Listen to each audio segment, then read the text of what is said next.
आप लोगों ने देख ही लिया होगा टाइटल में वीडियो का टॉपिक है। हम जो डिस्कस करने वाले हैं आज के इस लेक्चर पे वो है एल्काइड का एसिडिक नेचर है। एल्काइड का एसिडिक नेचर हाइड्रोकार्बन में सबसे ज़्यादा होते हैं। जितने भी हाइड्रोकार्बन हमने देखे होंगे क्लास 11 में, एल्कीन्स, और इसमें सबसे ज़्यादा एल्काइंस का होता है। तो इसके बारे में डिस्कस करने वाले, बेस के साथ कैसा रिएक्शन होता है, कौन सी बेसिस के साथ कैसा आयंस बनता है, कॉन्जुगेट बेस कैसे बनता है, स्टेबिलिटी के बारे में बहुत सारे रिएक्शंस हैं, फिजिबिलिटी के बारे में रिएक्शंस के। सो इससे बारे में डिस्कस करने से पहले, इतना बहुत ज़्यादा टफ टॉपिक नहीं है, बहुत इजी है। तो इससे पहले डिस्कस में क्वेश्चन के साथ डिस्कस करने वाले हैं। तो बहुत ही इजी टॉपिक है, इस वजह से क्वेश्चन पहले से शुरुआत करने जा रहा हूँ मैं। टॉपिक के पहले question, what is the correct acidic order of the following compounds. 3 compounds है यहाँ पर। ए वाला कंपाउंड्स प्रोपाइन है, बी वाला डबल वन कंपाउंड प्रोपीन है, सी वाला कंपाउंड इथाइन है। तो इसमें बताना है कौन सा ज़्यादा एसिडिक होगा, इसके बाद कौन आएगा, लास्ट में कौन आता है। तो पहले आप इसको ट्राई करो, फिर पॉज करके, और मैं इसके साथ डिस्कस शुरू करता हूँ। तो मैं पहले इसको बताता हूँ। पहले तो कंपाउंड, सारे कंपाउंड्स तो मैं लिखता हूँ। पहला कंपाउंड है CH3CH1CH, इसको बोलते हैं प्रोपाइन। इसके बाद आएगा प्रोपीन CH3CH11CH2, और लास्ट में लिखूँगा CH111CH, 111 वाला कंपाउंड इथाइन। सबकी हाइब्रिडाइजेशन पहले निकलना पड़ेगा। इसका sp3 आएगा क्योंकि यहाँ पर 4 सिग्मा बॉन्ड्स हैं, इस वजह से sp3 को नो लोन पेयर्स। यहाँ पर सेम sp आएगा क्योंकि इसमें एक सिग्मा है, 2 पाई है, और एक सिग्मा यहाँ पर है, तो इस वजह से दो सिग्मा वजह sp। यहाँ पर भी sp, ठीक है। यहाँ पर निकालो सेम sp3, यहाँ पर sp2 क्योंकि एक सिग्मा हाइड्रोजन का एक सिग्मा, मतलब 3 sp2, यहाँ पर भी sp2।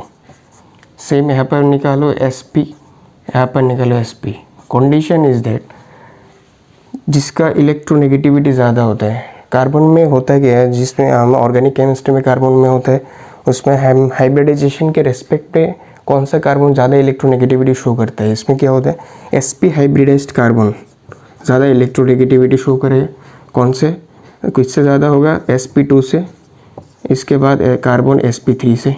इसका होता है electronegativity order of carbon containing compounds, जिसमें कार्बन होते हैं इस तरह के कंपाउंड्स में, और electronegativity carbon on the basis of hybridisation. क्योंकि कार्बन जब sp हाइब्रिडाइजेशन होता है, मतलब इसको बॉन्ड ब्रेक करके लिखते हैं, कार्बन हाइड्रोजन 111C हाइड्रोजन। यहाँ पर sp हाइब्रिडाइज्ड कार्बन है, इसके s कैरेक्टर क्या होगा, s character, carbon sp containing s character 50% है। s कैरेक्टर 50% है। यहाँ पर 33.33%, यहाँ पर 25%, 1/4 ऑफ 100%। तो इस तरह क्या हो रहा है, s कैरेक्टर का परसेंटेज गिर रहा है। यहाँ पर 50% ज़्यादा है s character. s orbital nucleus के बहुत पास होता है, उसमें इलेक्ट्रॉन पेयर जब होता है तो कार्बन क्या करता है, न्यूक्लियस बहुत अट्रैक्ट कर पाता है। इस वजह से इसका जो इलेक्ट्रॉन पेयर है, 2 इलेक्ट्रॉन पेयर कार्बन की तरफ चला जाता है। इस वजह से डीप्रोटोनेशन ईजी होता है, और इस वजह से एल्काइंस ज़्यादा एसिडिक नेचर शो करता है, क्योंकि इसमें क्षमता है इलेक्ट्रॉन पेयर खुद की तरफ ज़्यादा अट्रैक्ट करने के लिए।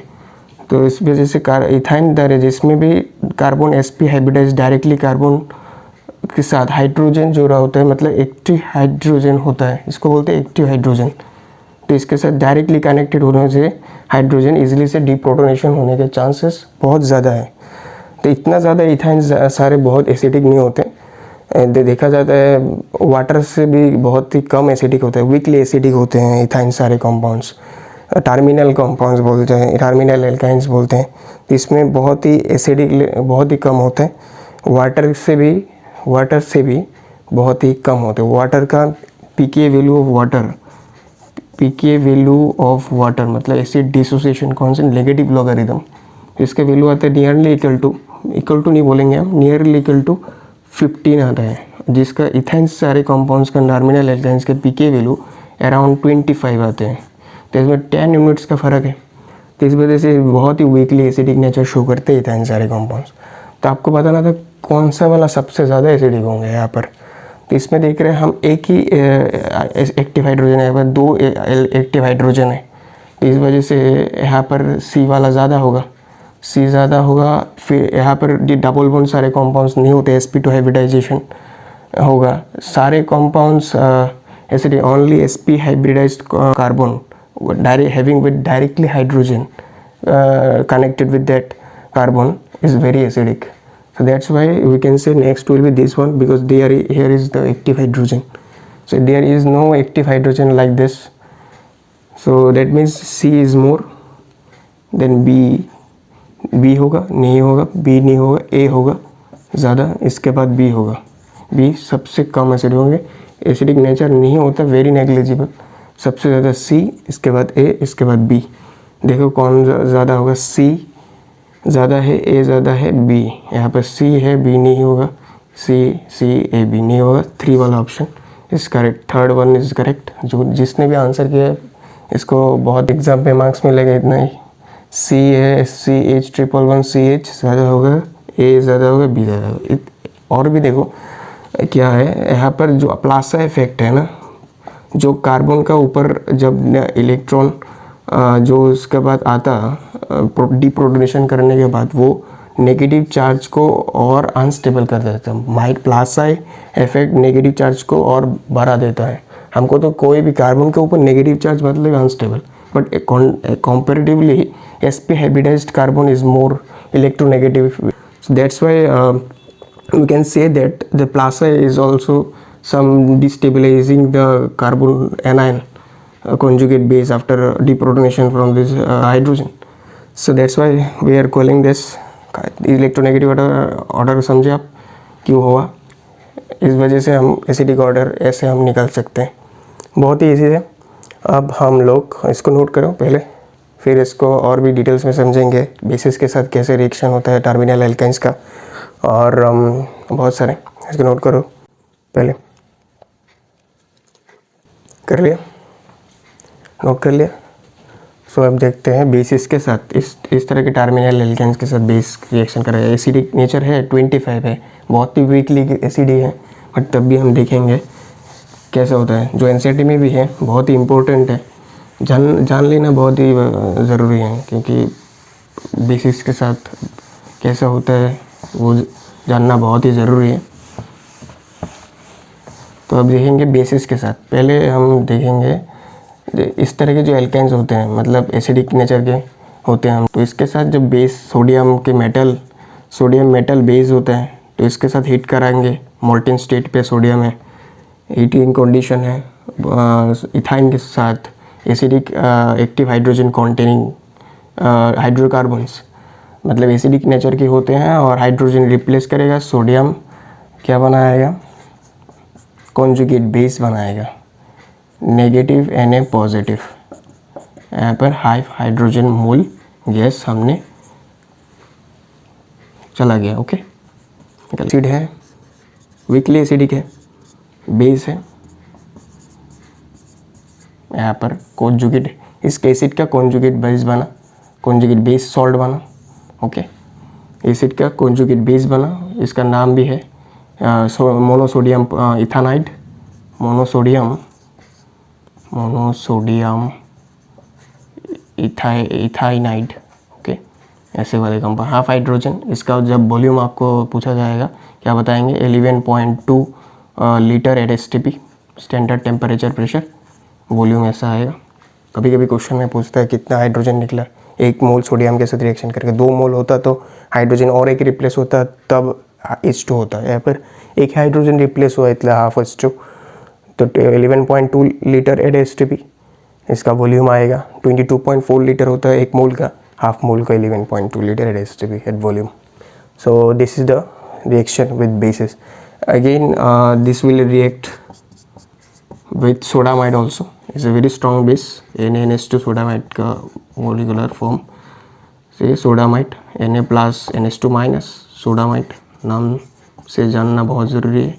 इथाइन है, फिर से क्या करेगा, एक मोल है, फिर से एक्टिव हाइड्रोजन के रिप्लेस करेगा, ना पर भी सोडियम आएगा, सोडियम आएगा। ओके, यहाँ पर भी सोडियम आएगा, सोडियम आकर रिप्लेस कर दिया हाइड्रोजन H प्लस होकर NH2 माइनस NH3 गैस। ठीक है, सेम यहाँ पर भी एक मोल है 11, यहाँ पर 11.2 नहीं होगा, यहाँ पर का वॉल्यूम होगा 22.4 लीटर 8 STP। इसका भी वॉल्यूम पूछ सकता है आपको। यहाँ पर भी same monosodium ethynide formation, conjugate base salt. Okay, this is the acid, same reaction. जितने भी टर्मिनल एल्काइल जिसके पास कार्बन के साथ डायरेक्टली sp के कार्बन के साथ डायरेक्टली हाइड्रोजन है, इस तरह के स्ट्रॉन्ग बेसिस के साथ एनसीईआरटी में बोला है स्ट्रॉन्ग बेसिस के साथ रिएक्शन करके ऐसे कंपाउंड पा सकते हैं। इसका मतलब सभी एल्काइंस, टर्मिनल एल्काइंस कैसा रिएक्शन देगा, एसिडिक नेचर शो करता है, डिस्टिंक्टिव नेचर है, एल्किन्स करते हैं। अभी एक क्वेश्चन मैं दे सकता हूँ इस बेसिस से, देखना। आपने नोट कर लिया, पॉज करके नोट कर लिया, एनसीईआरटी पे भी है तो इसका डिस्कशन जानना बहुत ज़रूरी था। और अभी हम एक क्वेश्चन फॉर्म करेंगे, देखना। ये है एक क्वेश्चन, एसोसिएशन रीजन वाला दे सकते हैं, स्टेटमेंट बेस्ड वाला, बहुत सारे क्वेश्चन फॉर्म हो सकते हैं इसमें। इसको कराओ सोडामाइट के साथ रिएक्शन। ठीक है, क्या बन सकता था, CH3CH double bond CH negative, एक हाइड्रोजन को रिप्लेस कर दिया, यहाँ पर सोडियम पॉजिटिव है और है यहाँ पर NH3 निकला था, H प्लस से NH2 माइनस NH3 बनाएगा।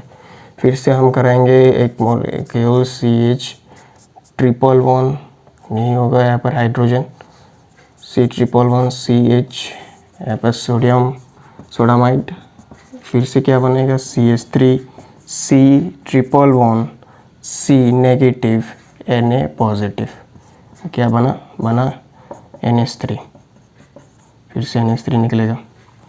यहाँ पर A वाला कंपाउंड है, B वाला कंपाउंड है, हम इसका नाम भी जानते हैं propene propyne.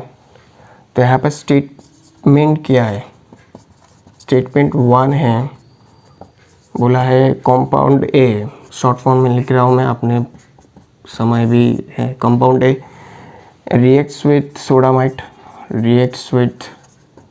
sodamite and it is feasible reaction। मतलब कंपाउंड A वाला जो रिएक्शन कर रहा है वो फिजिबल है, मतलब कंप्लीट होगा रिएक्शन प्रॉपरली। सिमिलरली मैं लिख रहा हूँ स्टेटमेंट 2 के बाद, इतने सारे बहुत सारे क्वेश्चंस फॉर्म हो सकते हैं कॉन्सेप्ट से।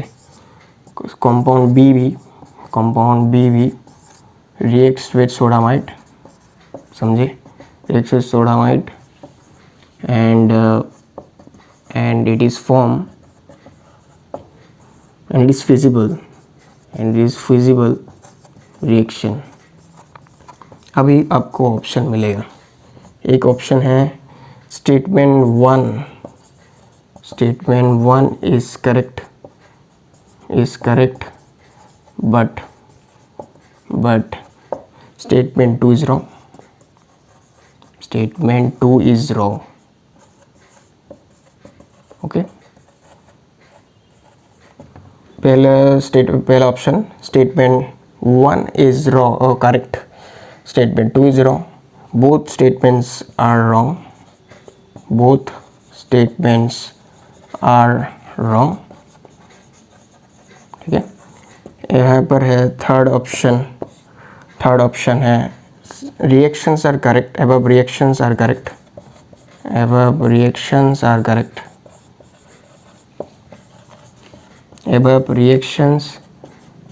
correct, but statements are wrong। क्या होगा, statements are wrong होगा, ये ऑप्शन है। लास्ट ऑप्शन में दूंगा fourth option, statement 2 is correct, क्या दिखाई दे रहा है, correct, but statement 1 is wrong।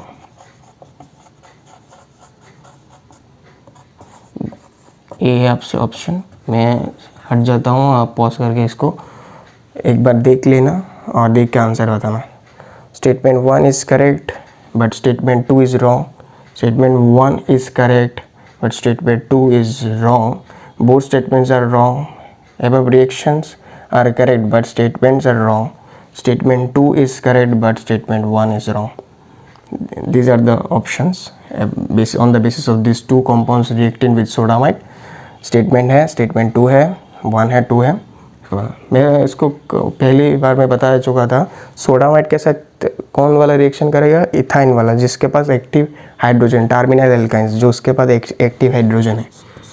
कोई भी एल्कीन के पास जब हाइड्रोजन, एक्टिव हाइड्रोजन नहीं होता तो वो सोडामाइड के साथ क्यों रिएक्शन करेगा? नहीं होगा। ऐसे वाले कंपाउंड्स नहीं होता, फिजिबल ही नहीं होता, ऐसे नहीं होगा। यहाँ पर सोडामाइड स्ट्रॉन्ग बेसिस है तो इस वजह से यहाँ पर एक्टिव हाइड्रोजन भी है तो इसको रिप्लेस करेगा और एमोनिया गैस बना देगा। तो इस वजह से हम बोल सकते हैं compound A reacts with sodamide it is feasible. वो तो करेक्ट नहीं है ना statement. Compound B reacts with sodamide is feasible reaction. Very good, ये वाला करेक्ट था। तो अब बताए statement 1 is correct but statement 2 is wrong. Statement 1 में करेक्ट है नहीं but statement 2 is wrong. Statement 2 is correct, both statement is wrong, it is not correct. अब रिएक्शंस भी करेक्ट नहीं, रिएक्शंस 1 वाला नहीं हो रहा था बट स्टेटमेंट नहीं होगा। Statement 2 is correct, yes statement 2 is correct but statement 1 is wrong, yes statement 1 is wrong. मतलब 4 वाला ऑप्शन सही था। ऐसे करना है हमको। सोडामाइड के साथ कौन वाला रिएक्शन करेगा? सोडियम भी दे सकता था, तो ऐसे करके रिएक्शन होगा। ओके, तो अभी हमने देख लिया। फिर से एक टॉपिक है, मैं बता देता हूँ, थोड़ा सा ट्रिकी है तो उसे देखना पहले। फिर से मैं आऊँगा इसको कवर अप करने के लिए। देख चुके हम सोडामाइड के साथ टर्मिनल एल्काइंस का रिएक्शन। अभी हम देखने वाले हैं, थोड़ा सा डीप जाएंगे अभी। तो हमने बताया है, अभी तो बताएंगे सोडियम के साथ कर रहा है टर्मिनल एल्काइंस, सोडामाइड के साथ भी कर रहा है। क्या हम बताते सोडियम हाइड्रोक्साइड के साथ करेगा क्या? जब हम इस तरह के टर्मिनल एल्काइंस को, फिर से मैं लिख रहा था, आप बताएंगे CH जब NOH के साथ करेगा क्या बना सकता था? CH3 same, CH3 C1 C negative Na positive और वाटर बनाएगा, वाटर बनेगा, ऐसा बनाएगा कॉन्जुगेट बेस। ये वाला एसिड है, वीकली एसिड है, जिसका पीके वैल्यू में पहली बार मैं बता चुका था, नियरली इक्वल टू क्या आता है 25 आता है। नेगेटिव लॉगर में के मतलब के क्या आएगा 10⁻⁻25 आएगा, इतना होता है। इसका कॉन्जुगेट बेस एसिड बेस का सॉल्ट है। यहाँ पर वाटर भी एसिड होता है, जिसका पीके वैल्यू मैंने पहले बताया था क्या है, नियरली इक्वल टू 15 आता है।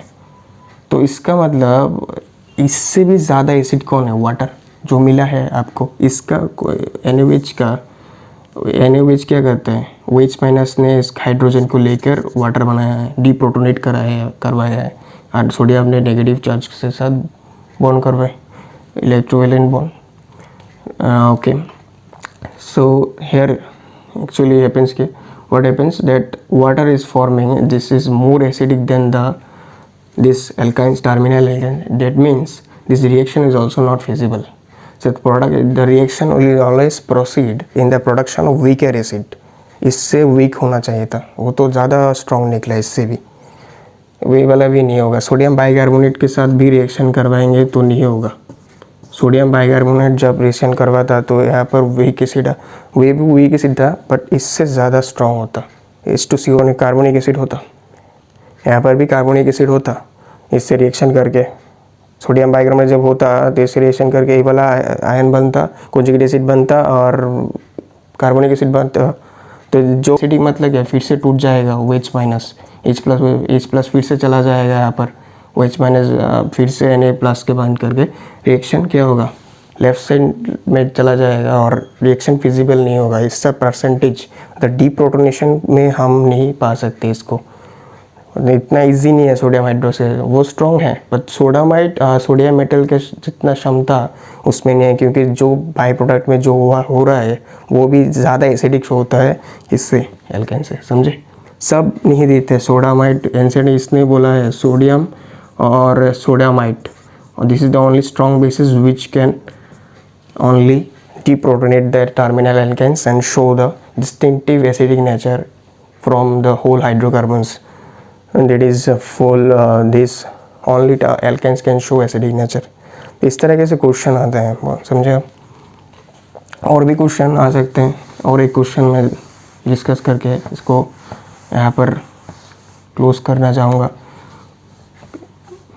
और भी क्वेश्चन आते हैं, ब्यूट, यहाँ पर लिख लो C∼C, ऐसे वाला कंपाउंड है, CH3 CH2, और भी है C CH3, यहाँ पर है CH3, सब फिलअप हो गए। यहाँ पर है, इसको बोलेंगे ब्यूट-1, और इसको क्या बोलें, ब्यूट-2।